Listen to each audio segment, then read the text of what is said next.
안녕하십니까. 오늘 아침에는 제11회 홍진기 창조인상을 수상한 이어령 전 장관을 한번 소개하려고 합니다. 이어령 전 장관은 그야말로 창조하는 삶, 이력 자체가 한국 문화사라고 얘기할 수 있는 아주 우리나라의 귀중한 참 문화적 가치가 있는 존재라고 이렇게 생각되어서 오늘 특별히 이어령 전 문화부 장관을 소개하게 된 것은 저 개인으로서도 매우 기쁜 일이고 우리 모두가 본받을 일이 아닌가 하는 이런 생각이 들어서 오늘 여러분과 함께 공유하도록 하겠습니다. 이어령 장관은 제가 매우 좋아하는 그 멘토로서 여러분에게 소개한 일이 있습니다만, 아무쪼록 이어령 장관이야말로 지금 현재 그 암 투병 생활을 하고 있는데 암 선고를 받고도 집필 활동을 계속하고 있는 아주 놀라운 노익장을 발휘하고 있는 분으로서 올 2월에 한국인 이야기를 또 첫 출간을 했습니다. 그래서 또 이어령 선생님께서는 이번 이런 상도 보면은 젊은 수상자들이 중심이 되어야 한다, 이렇게 또 한 말씀 하시고 본인이 수상하게 된 것은 매우 겸손하게 이렇게 생각하고 있습니다. 아무쪼록 이렇게 우리나라에 이런 어른이 있다고 하는 것은 매우 우리가 존경해 마지 않고 국가적으로도 매우 우리가 높은 어떤 문화적 가치를 보유하고 있는 국민으로서 매우 자랑스러운 일이 아닌가 이렇게 생각됩니다. 그래서 지금부터 특별상 이어령 전 문화부 장관을 소개해서 이번에 특별상을 받은 이어령 전 문화부 장관을 한번 소개해 드리도록 하겠습니다.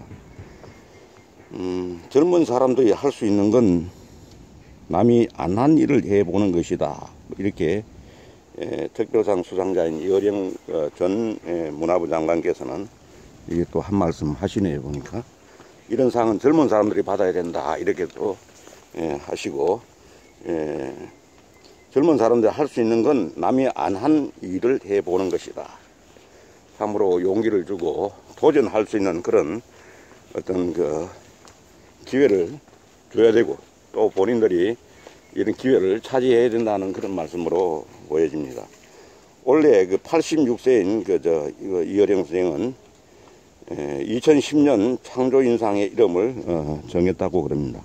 이달 초 전화 인터뷰에서 이 전 장관은 젊은이들은 기성세대가 만들어 놓은 것을 선택해 발전시키는 것이 아니고 못한 것을 만들어야 한다.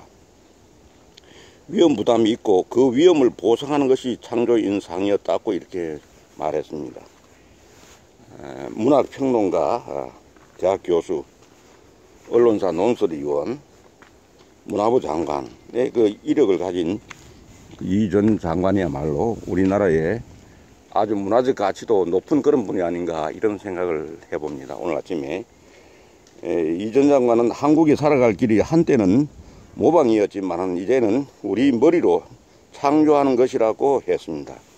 아마 이런 부분, 특히 4차 산업혁명에 굉장히 어울리는 그런 조언이 아닌가 이런 생각도 들고, 매우 지금 86세의 연세에도 불구하고 항상 생각은 창조적인 그런 마인드로 꽉 차 있는 그런 분이 아닌가.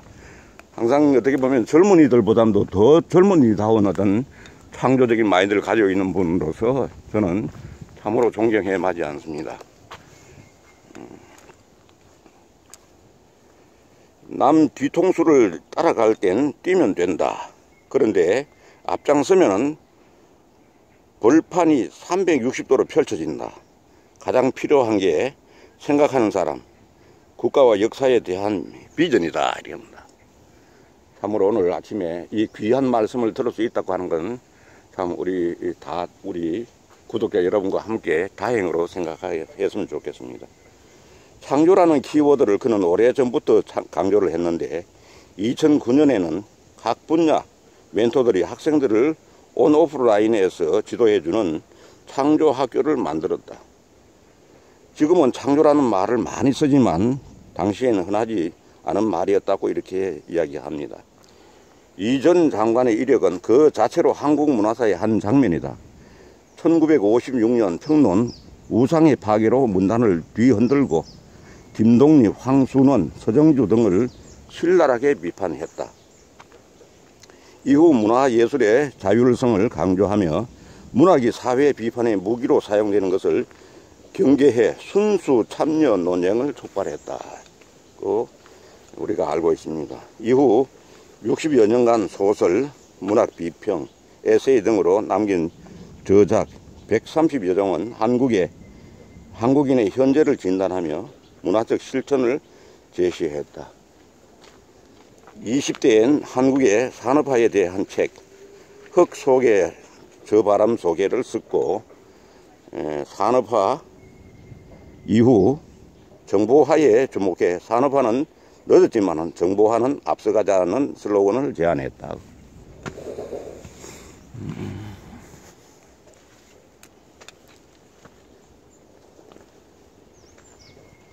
정보화 이후 디지털과 아날로그의 그 융합, 디지털 로고를 본인이 직접 말을 만들어서 선언을 했고, 또 인류의 인간적 미래를 보자는 그 제안도 하게 되었습니다.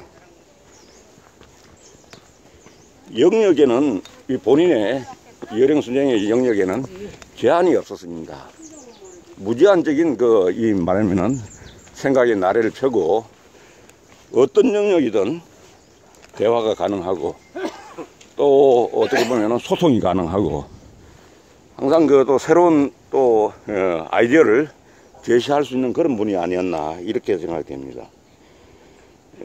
그래서 1988년 올림픽 개막식을 총지휘해 전 세계에 한국의 이미지를 남긴 굴릉새 소년 노래 손에 손잡고를 탄생시켰다.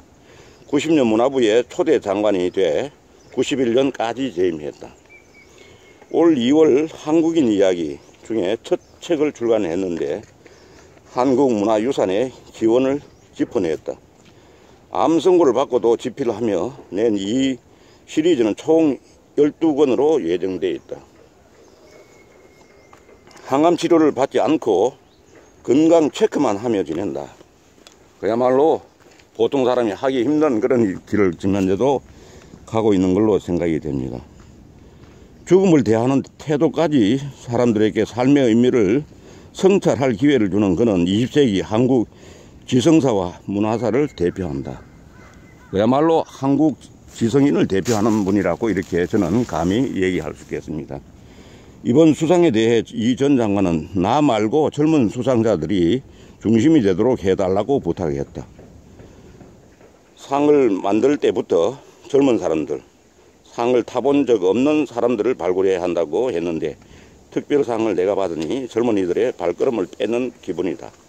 이 전 장관은 건강이 안 좋아져 숨이 가쁘고 목소리가 안 나온다고 했지만 창조의 정신에 대해서는 꼭 강조해달라고 덧붙였다. 그야말로 이혜령 선생은 1934년생으로 1960년에서 72년 서울신문, 한국일보, 경향신문, 중앙일보 논설위원을 지냈고 1972년부터 85년 문화사상사 주간, 1990년부터 91년 제1대 문화부 장관, 1995년에서 2001년 이화여대 석좌교수, 2001년에서 2015년 중앙일보 고문, 1994년부터 지금까지 대한민국 예술원 회원으로 이렇게 종신 회원으로 있습니다. 아무쪼록 이 전 장관님의 건강을 더욱더 건강한 몸으로 이 사회에 좀 더 기여하시고 더 오래 더 많은 일을 하시다 가시면 좋겠다는 기원을 드리면서 건강을 기원드립니다. 감사합니다.